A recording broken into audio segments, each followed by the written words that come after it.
gjør sånn på liten siden av ene hendene. Ja! Fikk han opp? Kjempeflink. Han snurrer han også. Jeg måtte kaste til Jack. Og Jack. Bra.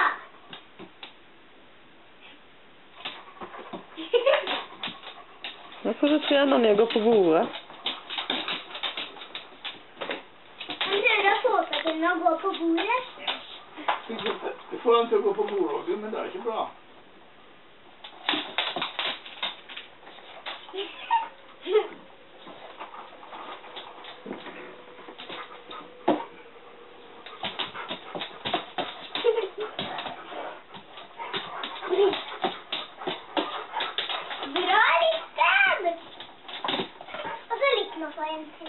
Ja, jeg kastet faktisk.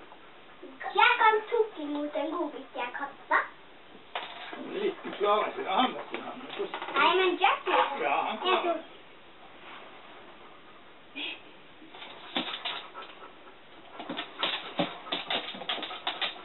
Helena, Litten gjorde det også.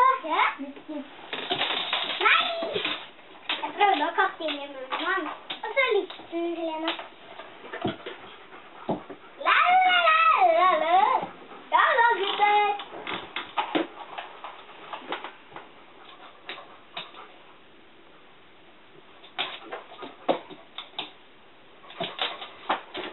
Nei, jeg prøvde ikke å få en blokk her på bordet.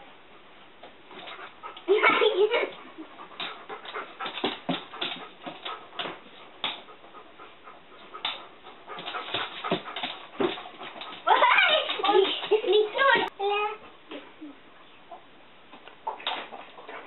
Ja, nå fikk han betaling. Og slevende der. Helt sleva. Hold du på? Jeg kastet det ut. Jeg har litt med å få en. Nei, Jack! Det var nær på. Nei. Var nær på foran titten. Bra.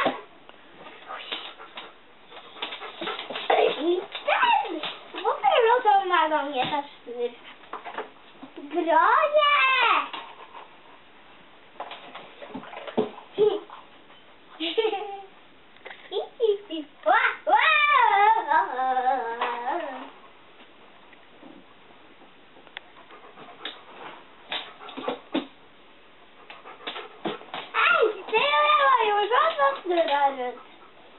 Helena, vet du hva, Helena?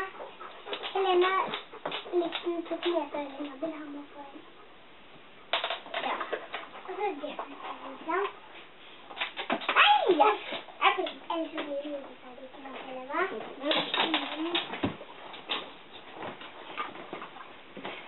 Mamma filmer meg mens jeg trener. Ja!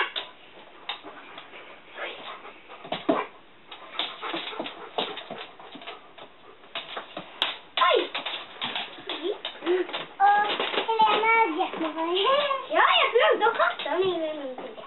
Jack, vær klar nå. Jeg skal kaste den i munnen din. Nei! Han fikk heldigvis kaste den. Bra, gutta.